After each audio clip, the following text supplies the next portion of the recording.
اسامہ غازی کا اس کے اوپر ٹیک لے لیتے ہیں۔ اسامہ، آپ کیا سمجھتے ہیں کہ اس وجہ سے تو نہیں ہے کیونکہ ابھی سہیل آفریدی نے جیسے احتجاج کی کال دی ہے، اسی وجہ سے پریشر کی وجہ سے یہ ابھی ملاقاتیں بحال ہوئی ہیں اور may be it would be temporary? مجھے نہیں لگتا اس کا کوئی تعلق لانگ مارچ سے ہے، کیونکہ پہلے بھی ہم نے لانگ مارچ دیکھے ہیں، یہ گفتگو اس سے بالکل الگ ہے۔ اور جہاں تک بات لانگ مارچ کی ہے، مجھے یہ لگتا ہے کہ لانگ مارچ بھی ہوگا،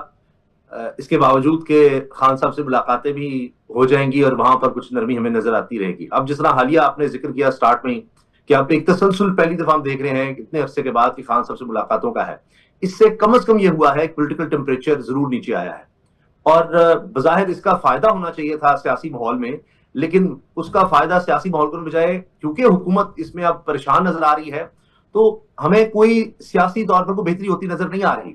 اپوزیشن طاقتور ہو گئی ہے مولانا صاحب کے جانے کی وجہ سے، پیپلز پارٹی الگ سے اس وقت ناراض ہے، بلکہ میں نے سنا کہ جنید اکبر صاحب نے حال ہی میں ایک انٹرویو میں کہا ہے کہ پیپلز پارٹی بھی آنے والے وقت میں ہمیں جوائن کر سکتی ہے اور اس طرف آ سکتی ہے، بات چیت ان کے ساتھ بھی چل رہی ہے۔ تو آپ سوچیے کہ آنے والے دنوں میں کیا ماحول بن رہا ہے۔ حکومت کو ڈر یہ ہے کہ یہ ملاقاتوں کا سلسلہ جب شروع ہوگا تو بات آگے بڑھتی چلی جائے گی اور اسٹیبلشمنٹ اور خان صاحب کے درمیان دوریاں کم ہوتی چلی جائیں گی، ایک بڑا واضح اشارہ ہے۔ اور محسن نقوی صاحب اس وقت ایکٹیو ہیں، بیرسٹر گوہر صاحب ایکٹیو ہیں، ابھی حال ہی میں یہ خبر بھی آئی کہ محسن نقوی صاحب گئے اور چیمبر میں جا کر انہوں نے اسپیکر صاحب سے تو ملاقات کی، لیکن ساتھ وہ سینٹ میں جا کر اپوزیشن لیڈر سے بھی انہوں نے پھر ملاقات کی۔ تو پھر اس کے بعد ہم نے دیکھا کہ خبر آئی کہ نورین صاحبہ کی ملاقات خان صاحب سے کروا دی گئی ہے۔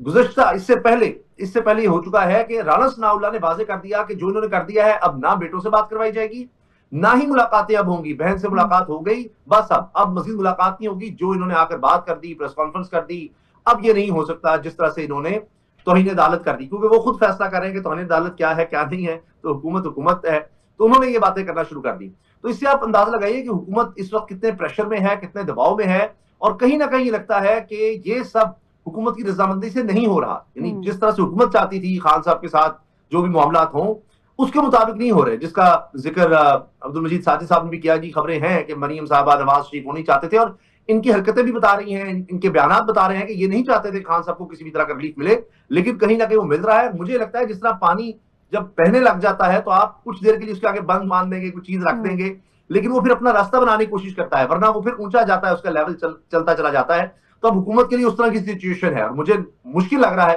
کہ حکومت اس چیز کو سنبھال سکے اور آگے چل کے آہستہ آہستہ خان صاحب کے ریلیف بڑھتے چلے جائے اور حکومت کی پریشانی بڑھے۔ رائٹ۔